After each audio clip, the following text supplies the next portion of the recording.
All right. Floating. This is thrilling.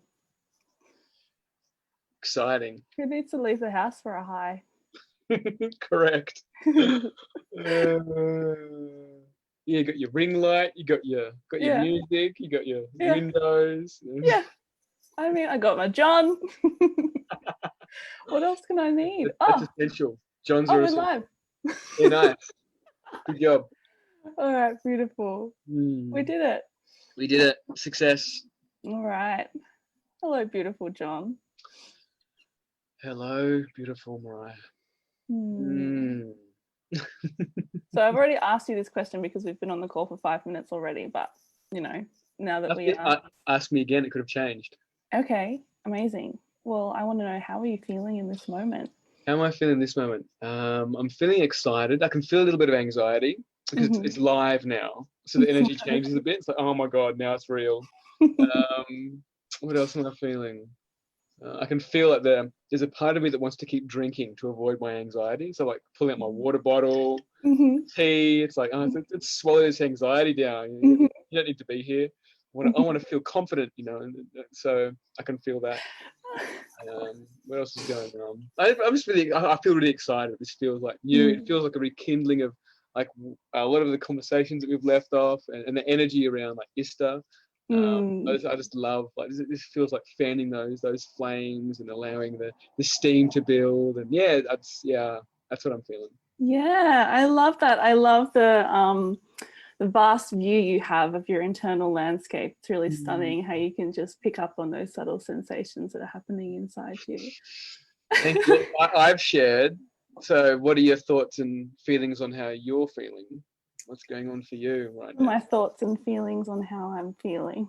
I'm feeling nervous. I've never done a live before. This is really exciting and very thrilling. I can feel my heart beating in my chest, and my palms are quite like my hands are even shaking. I don't know if you can see. Oh, well, I can. And I've got clammy hands and like dry throat, and I want to keep like drinking my water and like try to like sit back in my chair and act like I feel cool, but like really I just feel quite nervous doing a live on Facebook. Nice. I feel all of that. There's a bit when you were speaking, there was a part of it that wanted to protect you. I was like, no, it's okay. It's okay. It's all right. I think I felt that. Good. But if I go a little bit deeper under the surface of that, it's gratitude. I feel really grateful for you being here, and grateful that this is something that we can do, and grateful for the conversations that we've already had, and excited for this conversation that we're about to have.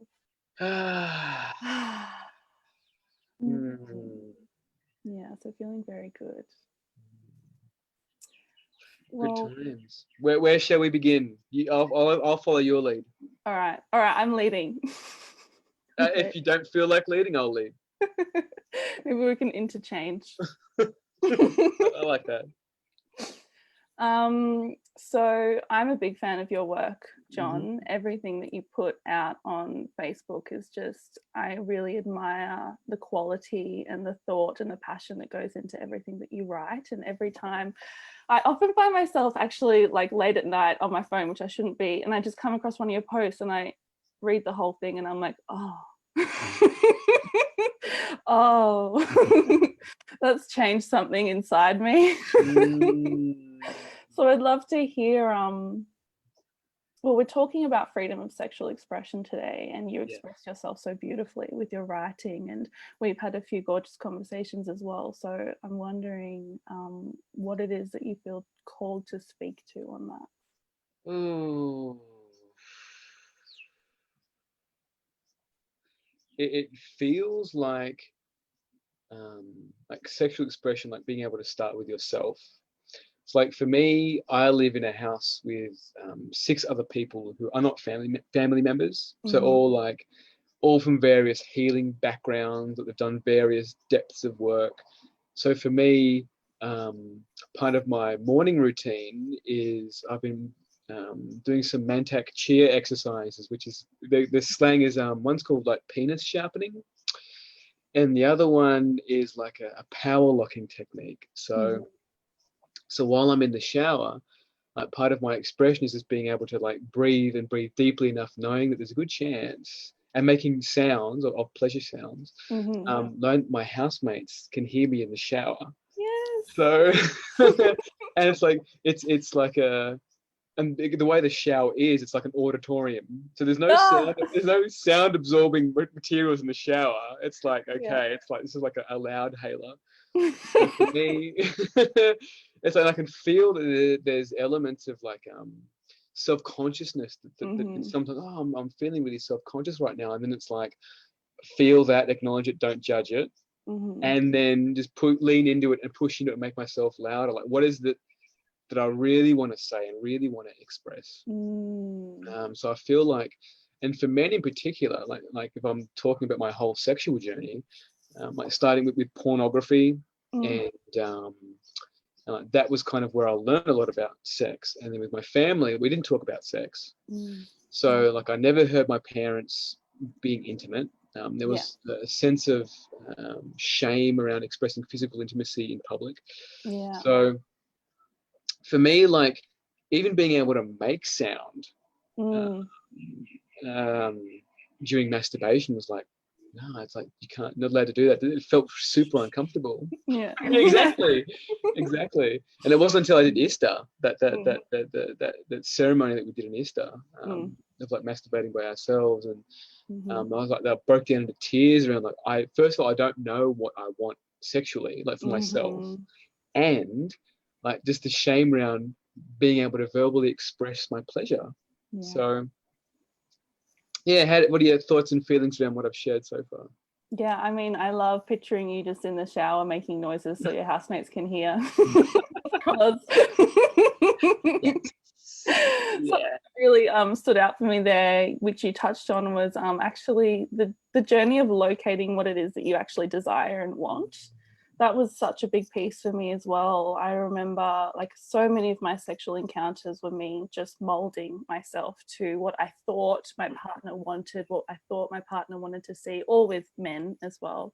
And I remember the first time I was with a man, and he said to me, you know, you can ask for what you want.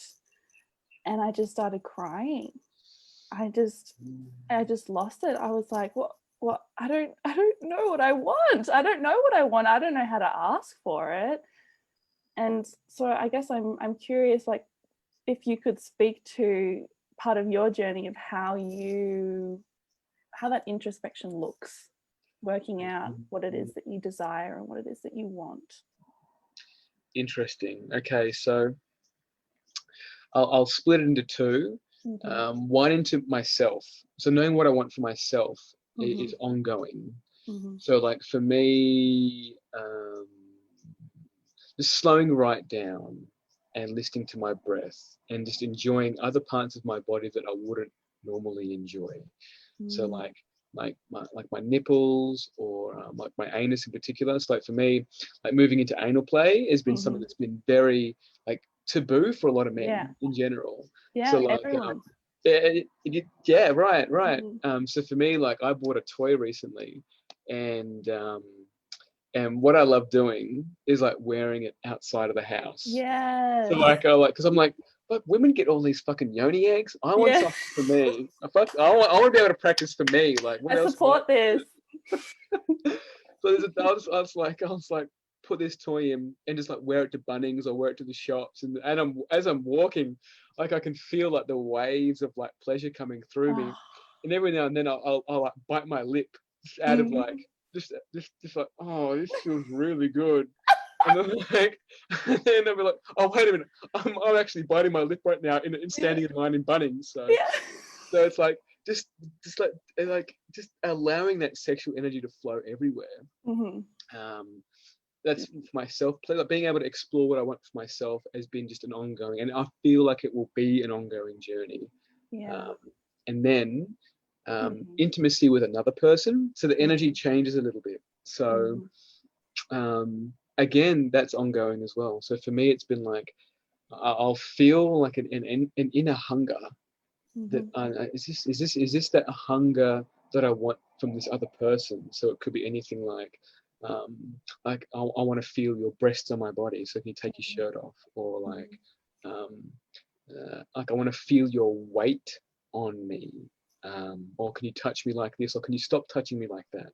Yeah. So I think there's being able to explore with another person the yes and the no has been an ongoing journey, because of like being the awareness around enduring, of like, now I'm just going to be quiet and sit in this discomfort and allow this person to do whatever they want. So it's like, oh, I'm enduring right now, like, okay, like, just pull back energetically. Like, what is it that I want? Do I want to stop? Do I want to do something else?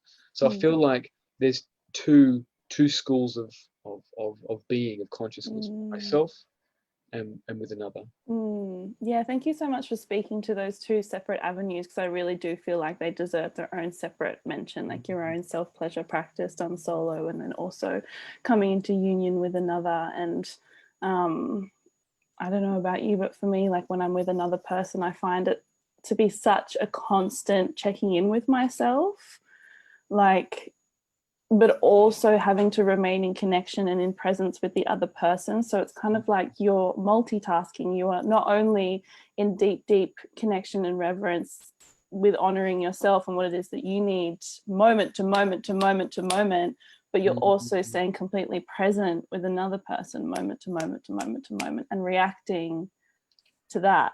So it's like this constant dance of authenticity, really, and this constant dance of remaining in truth with one another, which is so beautiful. I love that.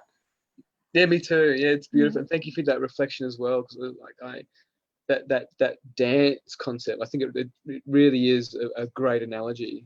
Of like, because it feels like if it's someone that you're with repeatedly, like there's steps that you kind of go through. And it's like, am I doing these steps out of remote, or does this feel like what I really want to do? And in case you step on each other's toes, it's like, oh, I don't want that. So there can be like that feeling of like that little bit of rejection, that kickback of like, oh, this felt right now, but it's actually not like that right now. What I did to you yesterday isn't necessarily what you might want today. So it's like getting that presence, constant presence, and like feeling what's correct for your body, and watching the other person as well. I feel like I feel like there's not losing yourself in the other person and watching what's going on for them. I think for me, in my experience with other partners, is sometimes I will feel them disassociate.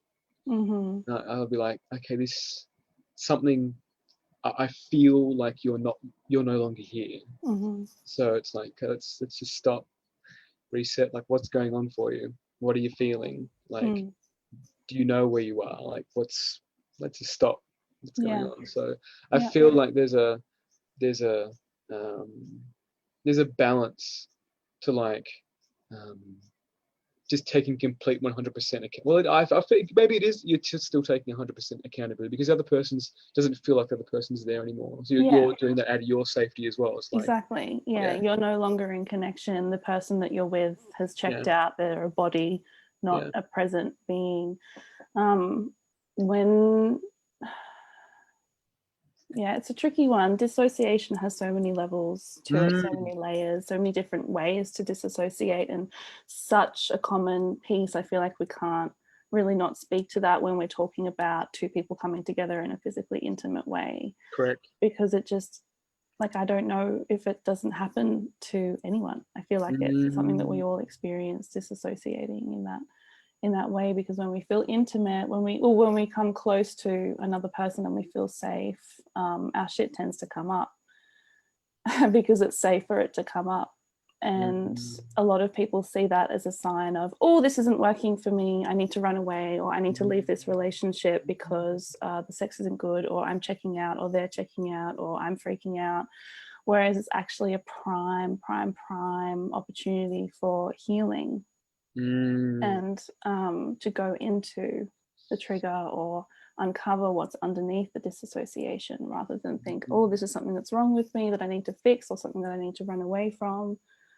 kind of like, let's get curious and see what's there for you within the safe container of the relationship, because it wouldn't be coming up if it wasn't a safe container. Yeah, That's beautiful. I love that. It's interesting you mentioned it like that. Just today, actually over the past few days, there's been an overwhelming sense of loneliness. It's been like creeping into me, and I am with a beloved at the moment, and I was like, what? This feeling comes up in every single like intimate connection that I have, and it makes me super sensitive to like rejection, or when I feel like I've made a bid for like attention and it hasn't been reciprocated. So it's like continuously like drops me into this like, you need to run away, like this isn't for you, no one's gonna love you, like no one's gonna be there for you. So like just today I expressed that, like I just feel really alone, and I don't understand why, because I know like I'm in a house with like amazing people, and like I feel really connected, and I don't feel really connected. There's a part of me that knows I'm connected, and there's an emotional body that's like, no, what the hell? Yeah. Actually, circumstances say otherwise, but yeah, man, I get that. and it was surreal. So like after I expressed it, she gave me a beautiful hug, and then actually like took me through a process. I said, look, hey, would you mind taking me? She asked me, when was the first time you remembered having this feeling, and it was like my mum. I was very young, and I'm like crying myself to whatever it is. I was just crying, repeatedly crying, and like no one was coming. And so I asked her, could you take me through a process to that space so I could just re-feel it, and then self-soothe, like bring in my adult self into soothe my inner child. And it was a beautiful process. And I can feel really emotional about this, just revisiting that. Yeah, I feel that. Thank you. And I didn't realize how much that permeates in my work as well. Like a few of my posts that I've written were like, no one's coming to save you.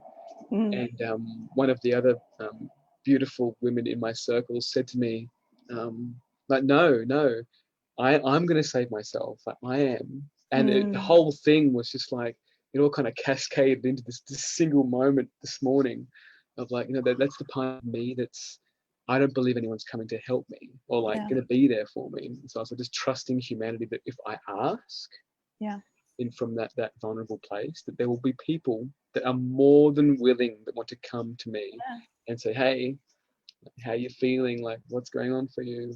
So it was that's the major piece, right? It's asking. It's like that there's support available, and these people would probably be offended to know that you were going through something and didn't ask for their support. Like, always here for you, like why? Exactly, just ask. And it's so beautiful that came up for you within relationship as well. Like such a beautiful example of something coming to the surface for healing. And the loneliness piece, I just feel like so often it's something from, well, usually is something from childhood. I like to call it an imprint. And when our outside world is telling us, you are abundant, you are surrounded by love, but this one niggling piece is like, no, you're not. And it's good to just, I think, voice that and give that acknowledgement and space as a thing that we all go through. Totally agree. And for me, I found it quite humbling that it was so overpowering that it didn't matter what techniques that I was using to try and come on, I can move through this. It's like, this is coming in. This is in your emotional body. You cannot run from this. So I was like, run. Yeah. I'm just gonna have to do this. So. Yes. I love that. And bringing that back to sexual expression as well, because like these things come up, like all of a sudden they can just kind of sweep us off our feet when we're being physically intimate with another person. And if you are in the throes of disassociation, or if you're noticing that your partner is disassociating, I'm curious, what are the steps that you personally would take to give that presence and to move forward with that, rather than make it an uncomfortable, shaming situation? For me, a lot of it's in the breath. So for me, it's about slowing down myself first. So okay, I need to slow down, and then like expand that container of like, okay, we're now, it's not so much we're moving from like a physical intimacy space into a larger emotional space where you might need to like look at something that's coming up, like trauma wise, or like what are you feeling, like what else is going on in your body, like can you feel your whole body? So for me, that's what I would do. I just like slow down, like something feels off, slow down, breathe, come into my body, into my presence, expand the container, and then pose the questions. Yeah, and touch differently as well. So like for me, I would move to places that are more safe and secure as opposed to stimulating. Yes. That feels like I'd do that too. Yeah. Pull away, energetically pull away and hold. Yeah. So, that feels what I'll do. Yeah, I think that's a big piece as well. Like, it's because you're so close, you notice that someone has checked out, you don't necessarily, like, you really definitely don't want to just pull away in that moment. It's not oh shit, are you okay, fuck. Yeah, totally. Yeah, no, I agree. That's perfect. Perfect. Yes. Probably one of the most harmful things is to just suddenly, even though we mean well, but it's just kind of, what pops into my mind straight away is a mama with a little toddler, and the toddler is running and almost about to run off the side of a wall accidentally. If the mum freaks out and runs up to him and goes, "Ah, you're about to fall," he'll get scared and he'll probably fall off the wall, right? Totally. Whereas the mama needs to stay calm and just kind of slowly walk towards him, pick him up, and then move him away from the edge of the wall where he could fall off.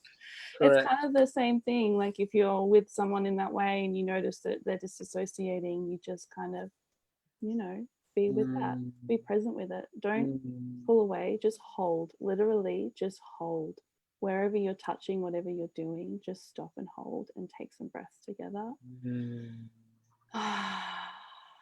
Just acknowledge that it's happening, be present with it. And maybe, I don't know, you might want to say, like, I'm just noticing that the energy's shifted and maybe you've gone somewhere. I'm curious where you've gone. And it's okay that you've gone somewhere. We can take a few breaths. We can do something different. Maybe we could just lie here together for a moment. I could read a story to you. I love reading stories. Yeah, wow. There was so much beauty in your voice then, and so much calmness and security and reassurance. I could feel all that love in there. Because it is such in a way, it's such an honor to be in an intimate space with someone and they are disassociating, because that means that they feel safe with you. So it's kind of a compliment. I haven't seen it that way before. I will now be taking that. Yes. Boost my ego more, please. Yes. Please. You are welcome. You are welcome. Disassociate around me, please. We're a badge. Disassociate with me. Yeah. Disassociation queen. And what about if we flipped the script a little bit, and if you were the one disassociating, like, how would you become more familiar with how that feels in your body so you can recognize that it's actually happening? And then what would you do? Well, I can feel it. It's between my sacral and my pelvis. There's a spot that gets like squirmy, and I can feel like blood moving from my hands to this region. So it feels like I retract into this space, and fear. So I guess for me,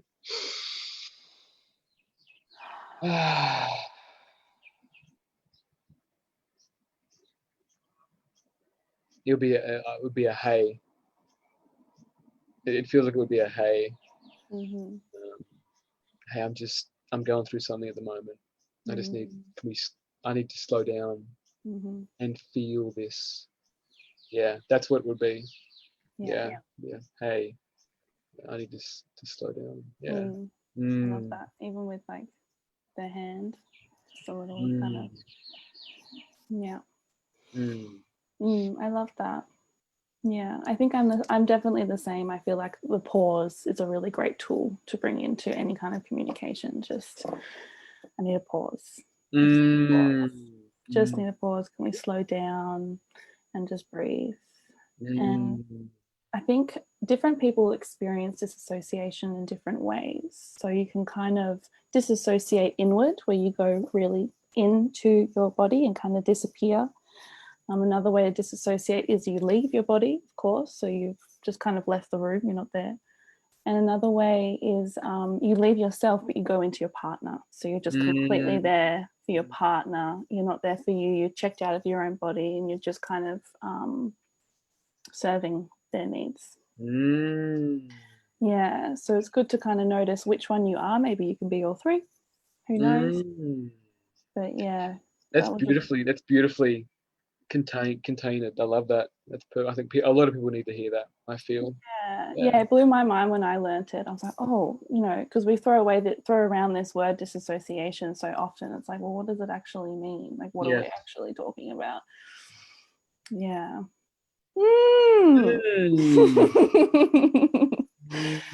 So I would love to bring it back to not only expressing when something's like going a bit astray and there's room for healing, but also expressing your desires and what it is that you want, because we've kind of talked about how to locate your desires. I guess it's really just in your own introspection, and self-pleasure is such an incredible way to begin to explore yourself, or just go deeper with yourself and get an idea of what it actually is that you want. And fantasizing as well is a great way, just letting yourself indulge in fantasy, see where your mind wants to take you. Even journaling about your like past peak erotic experiences can be great to locate what it is that you want and what you want to explore, what you desire. Is there anything more you want to speak on that, on how to actually locate what it is that you want and desire? For me, it's been at the moment like reading some of Bantak Chia's work, and the energy work. So what I want desired energy-wise has been a different thing to explore. So there's the physical body, and then there's like an energetic body, like being able to feel like this libidic energy like flowing in me and then flowing through the other, and like this, like that, the wave, and like being able to like crescendo and pause and then come back. This one's an interesting one because it feels like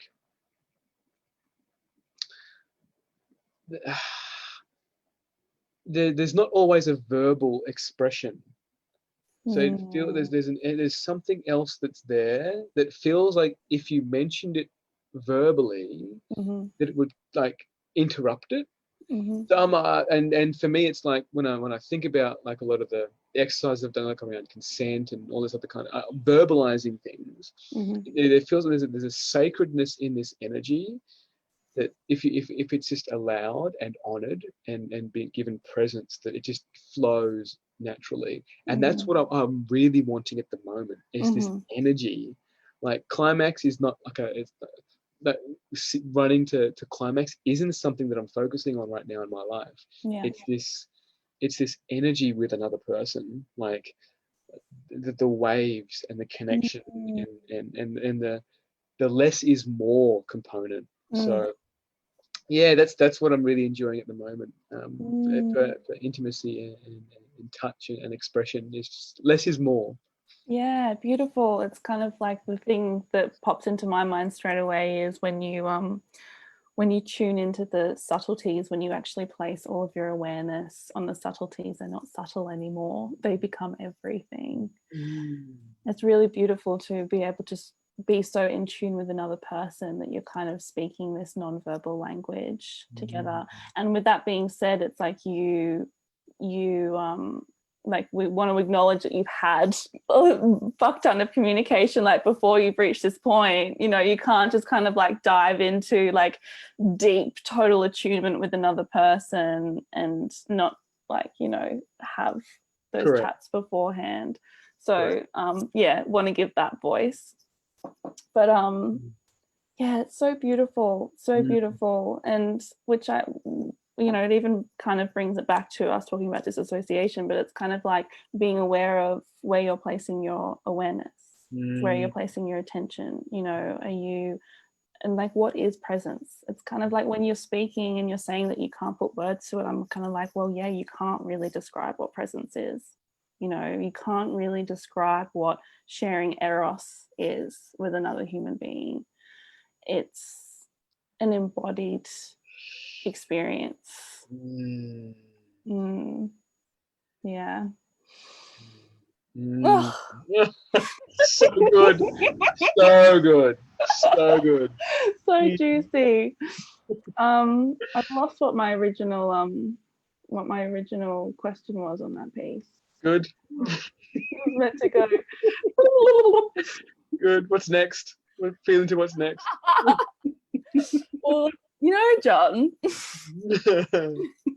I'm curious, because we kind of spoke about like the two avenues of self-pleasure and then also being with another.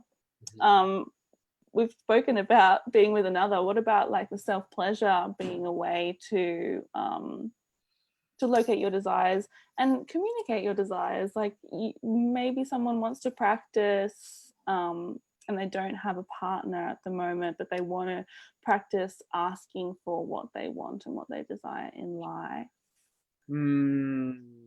Okay. So I feel like being able to say, first of all, that you don't know what you want, I think is really important. And being able to express that to people, like I don't actually really struggle knowing what I want. And I feel like that creates, like you're letting go of that part of you and you're creating space for some variable, some curiosity, some creativity. And it feels like having that dialogue and other people just share. It feels like it's a sharing of like, oh, so what turns you on? Like, what do you do? And then you might try it for yourself. So, oh, I tried that. I tried that last night, and I liked it, or I didn't like it. I'm never going to do that again. So there's feels like there's like this, almost like this sharing of sacred personal journeys, and I feel like that's where that can start. Just having a conversation or seeing people that, or following people like yourself that want to talk about it, that have a passion for it, that have been through a journey, Yeah. And are quite open about it, like bursting forth with like this. At this fountain, like everybody come and dance in my fountain. Like this is my fountain of sexual wisdom and sexual knowledge. Like dance in it. That's what I'm feeling. It's just like, Yeah. you just like give yourself permission that we've all come from a space of denying a full body pleasure of light touch with this as a part of us that always wants to race to the genitals, race to like ejaculation, race to climax. So yeah, I feel like this, having that dialogue around, there's so much more to you as a body to explore with yourself.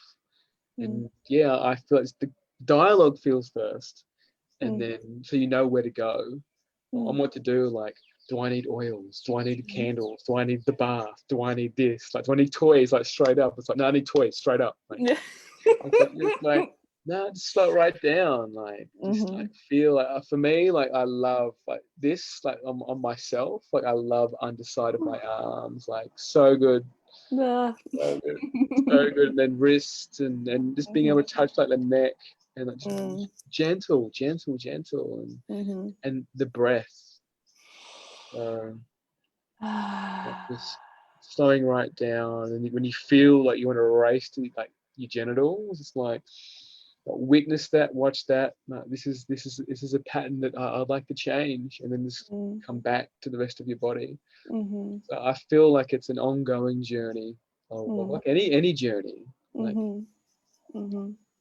yeah, has that to answer your question? Or? Yeah, I just resonate with all of that so much. I feel like it's definitely a never-ending uncovering of everything that I have the potential for. And it blew my mind when I first started going on this journey of discovering myself, discovering my sexuality as my own.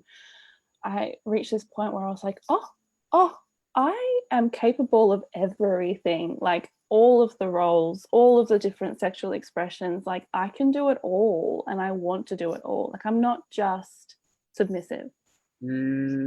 I am all of them. I have the capacity to be all of them. I just need to give myself the space to explore all these different kinds of expressions.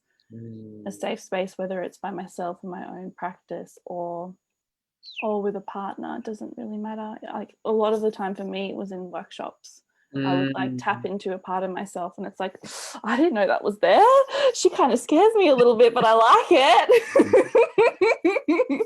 I'm gonna keep going with this. And it's just like that never ends. Yeah. It just gets deeper and deeper, and it's like sexuality is such a beautiful way to have an embodied understanding that every human being is the full expression of humanity. We have the capacity to be the full expression of humanity. And, there's the light and the shadow to that. It's not necessarily, oh yeah, I'm fucking like sexually empowered, like snake and mirrors tantric woman. I'm also like the perpetrator and the abuser. Like I have the capacity to take and just to bring that out of shadow and give that like an embodied expression is so fucking powerful. And I know you do a lot of that work with people, John. Do you have anything you want to say on that one? Oh, I love listening and feeling to you talk about like as you journey through it, these little archetypes. And like for me, like when you said like, oh, she came out of me, it's like I could feel my like, I want to like grit my teeth. Like, I want to see what this is. What are you hiding from me? Yeah. I feel like, show me. I want to see it. Yeah, I guess for me and the work that I do, there's like owning that predator energy. I feel is really important for men, and like, and this could be quite confronting for people. It's like for like, so what we kind of do is like have a man stand up and like just feel into that part of him that wants to be that predator. Yeah. And then for us, we do like specific exercises from core energetics and bioenergetics, which is from Wilhelm Reich's character analysis, where you start to join that pelvic and heart split. So a lot of men have got like a disconnected heart and disconnected pelvis. Yeah. So, and part of these exercises are to, one, put that shadow out there, like you're owning this, like this is part of you and it's okay. And by taking ownership, you don't like project it onto somebody else. It doesn't come out of you without you knowing. We're very conscious of it. So, and we do exercises that you just own this predator, where like you own that part of you that wants to take, that wants to like be sexually violent without anybody else's consent. So for men, and it's a very humbling for men to own this, especially in front of women. So when there are men and women in this space, like women know that this man can carry this energy.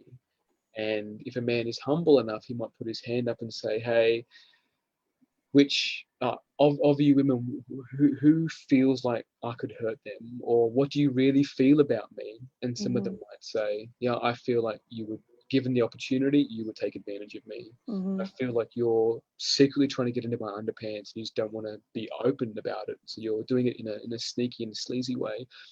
So for a man to receive that feedback, like can drop you in like a shame wound, like straight away. And that's that. It's in that space where you like, I can own this and move beyond it. And also a great way for women to own their projections as well. Yeah, it's just very clear as well. Yeah, beautiful. Yeah, Mm. Yeah, that's totally. stunning work. It's so important and profound. Like, we're not really taught to love these parts of ourselves. We're taught to suppress them, and of course they come out sideways and harm ourselves, harm other people. So to actually have a space, and you don't need to be going to a workshop, you don't need to be going to some event or some festival. You don't even need a partner. Like, you can create a space yourself. Like this, I don't know why we call it self-pleasure, because it's a lot of the time it's not really, it doesn't have to be self-pleasure. But if you create like a space for yourself, if you set time aside and you have an intention for your session, like your intention could be, I want to uncover a part of myself that I've been suppressing. And I want to integrate that, and I want to get to know that part of myself and bring it forward and accept it and love it. That could be a self-pleasure practice, you know, and such beautiful alchemy that we can do with our own bodies, you know, for those of us who are like ready to experience pleasure in our bodies, and those of us who are ready to sit in our body and feel comfortable, like we can use our pleasure and send our pleasure to those parts of ourselves and bring them into the light, and as kind of an act of giving them love, giving them Yes. acceptance. Yes. Yeah. Oh, beautiful. Sexual healing. As you were speaking, it cast my mind back to a moment when I was at like a BDSM temple in Mm-hmm. Sydney, and for me, like I asked, and this is like so out of my comfort zone. Like I asked if I could be strapped into the wooden chair Mm-hmm. and tied up, and and then whipped, Yeah. and having various things like used on my body, and for me, Oh! tell you right. And for me, it's like I just trust my heart in this space. Okay, this is what I need to do. This is what I need to ask, and this feels like really outside of my comfort zone. It feels Mm-hmm. correct for me to ask for it. Yeah. So she was a professional dom, and there was a whole bunch of us. And Mm-hmm. so for me, like the healing component for me was like just surrendering into this space, and some other part of me came out. Like there's this like I was really angry at women, like really Yeah. angry, and I could feel like, and she knew exactly what she was doing, like as a therapy modality, as a Yes. way to like explore like your darker and your shadow aspects. Like it brought it, and it would not have come out in any other way. Yeah. So I'm like, this is exactly what I needed to look at this part of me, and it was Mm. transcendental. Like it was a it was Mm-hmm. it was a beautiful experience where like I could feel like, oh, I'm in this space of growth right now, and then like to come out of it and go, wow, like I just alchemied something, like something just changed inside of me. So I feel like when you're talking about like that sexual healing, Mm-hmm. so much power, and I feel there's so much taboo around it as well. So it's really transformational when you use it with an intention to like Intention. self-explore or heal whatever's going Yeah. on in you. Yeah. Yeah. I definitely feel like intention is the key piece when you're going into any kind of session like that. And I love that you spoke to that, John. It's so true. It's just so profound, the way that kink and BDSM can just give us the medicine that we need. Like, it just blows my mind every time I think about it. And these people are just, it makes me so angry how sex work is being treated in all around the world, in Australia. And yeah, it needs to be like a common healing modality, I think. Mm. BDSM transformational sessions. Might start offering them. It could be your sub product. Yeah. My sub offering. No, it'll be the main show. I could see you doing that. Yeah, I probably will. When Nice. timing permits. Mm. Mm. Ah. Wow. We've been on a journey. Is there Mm. anything else that we want to talk about? I'm feeling reasonably complete. I Mm. feel like if you have any questions or anything that I could talk to more, but I feel good. You feel good? I feel complete. Yeah. Yeah, I don't think I have any more questions for you, John, or for Mm. myself. Mm. Yeah, I feel really good.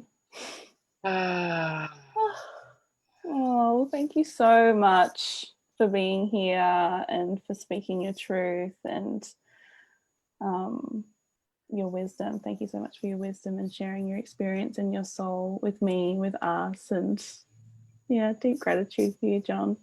yeah, I feel that, Mariah. Thank you so much for inviting me. Thank you so much for like little comments and little messages, and I love seeing your face. Like when I was leading up into doing this live, I was feeling that feeling like how we met in ISTA, and like our little conversations and our little journeys and our little, I was like, I just it puts a smile on my face every single time I think about it and feel into it. Yes. So it's just like I can't wait to see you in the flesh, and Me and too. just share Yeah. that connection. So much love, big love. Oh, my heart. So much love for you. Mwah. Until next time. Until next time. Bye. Bye.